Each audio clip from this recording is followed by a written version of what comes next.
2000 कोटी रुपये या ठिकाणी इन्व्हेस्ट केलेले आहेत. अत्यंत भव्य लॉजिस्टिक पार्कची निर्मिती या ठिकाणी होते. जवळपास 10,000 लोकांना रोजगार मिळेल अशा प्रकारचं भव्यता याच्यामध्ये आहे.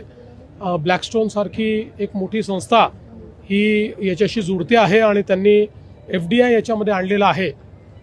खरं म्हणजे नागपूर हे मध्यवर्ती असल्यामुळे देशाच्या लॉजिस्टिक्समध्ये नागपूरचा एक मोठा वाटा त्या ठिकाणी असू शकतो. हे समजूनच आम्ही नवीन लॉजिस्टिक पॉलिसी तयार करताना नागपूरलाही एक मोठा दर्जा दिलेला आहे.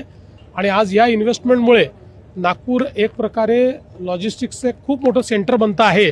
आणि आज अजून जवळपास 3,000 कोटीची इन्व्हेस्टमेंट, म्हणजे ऑलरेडी 5,000 कोटीची इन्व्हेस्टमेंट त्यांनी अनाऊन्स केली होती. आता अजून 3,000 कोटीची इन्व्हेस्टमेंट या ठिकाणी अनाऊन्स झालेली आहे.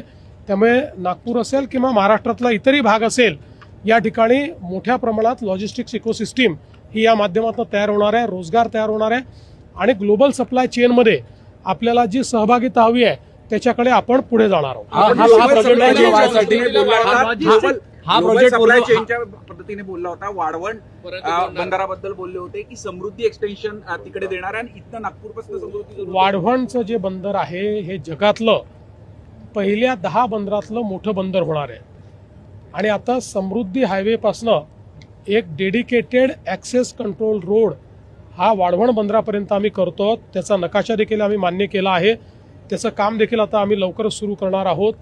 त्याच्यामुळे थेट वाढवण बंदराची कनेक्टिव्हिटीही या सगळ्या समृद्धी महामार्गाशी झाल्यामुळे हे सगळे लॉजिस्टिक पार्क असतील किंवा वेगवेगळ्या प्रकारच्या इंडस्ट्रीज असतील त्यांच्याशी होणार आहे. हा प्रोजेक्ट सर एक मिनिट सर हे सांगा, हा प्रोजेक्ट पूर्ण होण्यासाठी MIDCनं SPO म्हणून स्पेशल प्लॅनिंग अथॉरिटी म्हणून काम केलं आहे. 100 एकरपेक्षा जास्त जमिनी जर कोणाकडे असतील समृद्धीच्या आसपास तर त्यांनी पुढे यावं. MIDC SPO म्हणून काम करेल आणि त्या ठिकाणी अशा पद्धतीचे उद्योग उभे राहतील. आपण जी काही लॉजिस्टिक्स पॉलिसी तयार केली आहे किंवा इतरही आपल्या ज्या पॉलिसीज आहेत याच्यामध्ये आपण फॅसिलिटेटरचं काम करतो. कोणाकडे जर जमिनी असतील तर त्या ठिकाणी इन्फ्रास्ट्रक्चर तयार करणं किंवा त्याच्या परवानग्या असतील, त्या ठिकाणी वेगवेगळ्या प्रकारच्या व्यवस्था असतील, या आपण तयार करतो आणि याच्यामध्ये खूप आपल्याला सफलता मिळते. शक्तीपीठ हायवे संदर्भात काय सांगाल? शक्तीपीठ संदर्भामध्ये काय सांगाल? ज्या पद्धतीने विरोध होता, आता विरोध मावळलेला आहे. मोजणी जी आहे ती अनेक गावांमध्ये पूर्ण झालेली आहे. शक्तीपीठ होण्याकडे आपण शक्तीपीठकडे आपण चाललेलो आहोत. त्याची जवळपास 70% अलाइनमेंट आमची फायनल झालेली आहे.